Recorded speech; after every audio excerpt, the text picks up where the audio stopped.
Hey everybody, welcome. Today's topic is time stopping you from helping your child on their grief journey. Well, you're here and you made time, and I appreciate you joining us. My name is Dr. Annette Athey, for those of you who haven't met me yet. I have been in the mental health field for over 20 years. I'm a child development expert as well as a grief specialist. I have lots of knowledge and information that I want to bring to you, and today our topic is time. Making time and reprioritizing, or doing it a little differently than maybe you've already been doing, in a way that makes our time sustainable, so it's not just some new tip or trick that you try for a week and then are too exhausted and can't continue. My big goal is let's work smarter, not harder, and let's add in some things that add value to those conversations and relationships, instead of just finding something that feels like one more thing to do on your parent checklist for the day. So if you stick around, you will learn my 3 simple step process to optimize your time and your communication with your child. And this is not only about grief topics, but about any conversations. You can apply these 3 simple steps. So if you are watching today and you are watching live, comment #live. If you are commenting and are watching the replay, comment #replay. That helps those who may have missed the video. It brings it back up on the news feed, so maybe they can see it too. So 3 main things, and I'm going to kind of lay it out step by step. Here is the best way to move forward on this grief journey. Number 1, we are wanting to be predictable and consistent. When we show up in the same way, we create an element of safety. And you and I both know, if you're here today and you're already on that grief journey, our kids have already been through the worst of the worst. They know how fleeting life can be. They know that they can go to bed and things are fine, and wake up in the morning and life looks very different. For example, my youngest, well, and for all of my kids, but my youngest went to bed with her dad reading a story to her, tucked in bed for the night, and by the time she woke up, she found out that her dad had passed away. At that point, she was only 2.5. And talk about unpredictable, talk about scary. There was no way to prepare or plan because it was such an unexpected loss. And our job as parents is to become as predictable and consistent as possible. That kind of puts us in the boring spot where our kids, before they even ask the question, they already know how we're going to respond, because we respond so predictably, so consistent, and that increases that element of safety, and that's what all of our kids are looking for. That second part that is so important is we want to eliminate distractions. We're parents, we're multitasking. We are getting one kid ready for the sports event, the next kid onto the bedtime routine while we're trying to do the dishes. I think you could probably apply that to any of your households where we're not just doing one thing at a time. And for those of you who have more than one child, you're not only navigating one age group, you have multiple age groups. So you're catering to the toddler while you're trying to have a grown-up discussion with your teenager about rules or boundaries. So many things happening all at the same time. And as parents, we can get overwhelmed.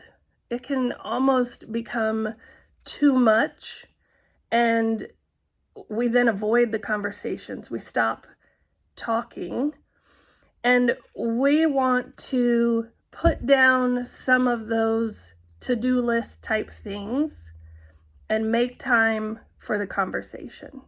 So being intentional, making a spot in your day, and for your household, it may be the end of the day, it may be the beginning of the day, not knowing what your schedule is, but sitting down for just a few minutes, phone put away, work shut off, household chores can wait, the next step in the nightly routine can wait, and check in on your kids.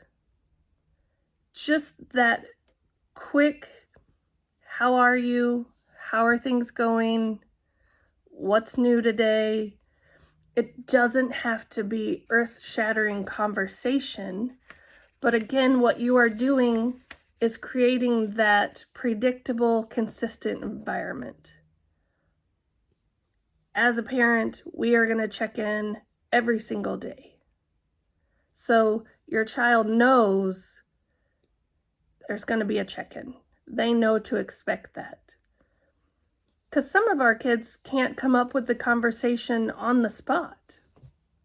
They need us to be consistent and predictable so that they know if they weren't brave enough to bring up a topic the day before, they know there's going to be time in the schedule tomorrow to bring it up, to have that talk or to mention. I know for myself, I am very guilty of I can't do that until. And what I mean by that is I can't have the conversation about grief until I finish my homework for class. I can't have that conversation about their day until I finish the dishes. And let me know if that's relatable for any of you. Any of you have the, oh, not yet, or I can't do that until?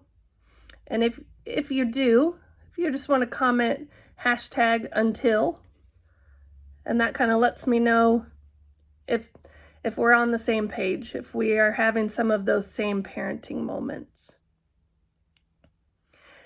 Because the fact of the matter is we want our kids to know that they are important and that they are worth our time. We want them to know that we are ready to show up and have the conversations. And again, this makes it more consistent. They know when it's coming. That third step that I want you to all know about is that start small. It doesn't have to be a 30-minute soapbox talk. We're not saying grab the soapbox, step up there, talk about grief is hard, we all have feelings. You know, they already know all of that. They don't need a speech. They don't need us to preach to them. What they do need is a consistent, predictable 2 to 5 minutes a day. That's all I'm asking for you to start doing is 2 to 5 minutes, not a soapbox, 2 to 5 minutes where you are doing a check-in. So your conversation might look like this. You walk into the kitchen, your child's at the counter doing their homework, and you walk up behind them. How was your day? If they say, fine, okay, you have laid the groundwork for the conversation. If you want to ask a follow-up question, ask it. But some kids, when we ask questions, have a hard time coming up with the answer on the spot. So it might be, tell me about the best part of your day today. Or tell me about the worst thing that happened today. Some kids need us to reword those questions and be more direct. Again, What we are trying to do is create a foundation that we are ready, willing, and wanting to talk, but it doesn't always have to be about grief. It doesn't only have to be about the death of their loved one. This is laying the foundation every single day to be ready when the grief topic does come up. Again, our kids need us to be consistent and predictable. We already know, and our kids already know, that with our loss history, we're already on the grief journey. They already know, and you already know, that life is fleeting, that we're not here forever. But while we are here, we want to have the relationship. We're trying to use these conversations to build this deep, meaningful relationship with our kids.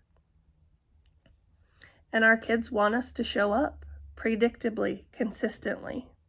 And you may get a lot of one-word answers. I'm fine. Nothing new. No.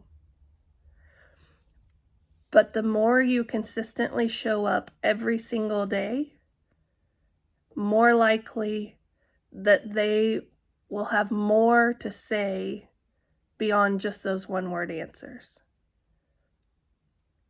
But kids kind of want you to work for it. So they're not going to give you all the information. And if your question is the same every single day, how was your day? It's going to take longer.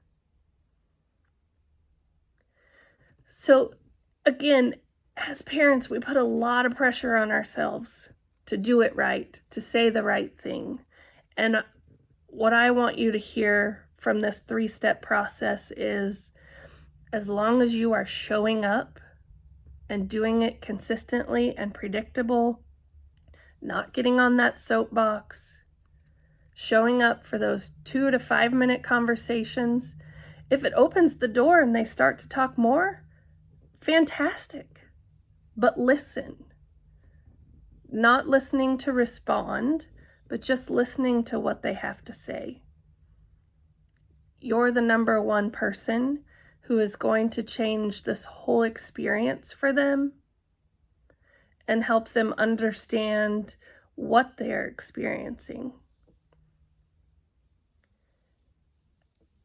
If you are interested in possibly joining me in a free 15-minute grief to healing clarification call, I would love for you to comment #NoSoapbox, and I will help you come up with the number one strategy to address grief in your household this week in order to help move you along in that grief journey with your child. Again, that's comment #NoSoapbox. So we don't want to step up on that 30-minute soapbox, because most of our kids, whether they are toddlers or teenagers, after about 2 to 5 minutes have shut us off. They don't want to hear it. So let's change the conversation. Let's change how our time looks in our household. And I hope to see you for the next live next week. Take care.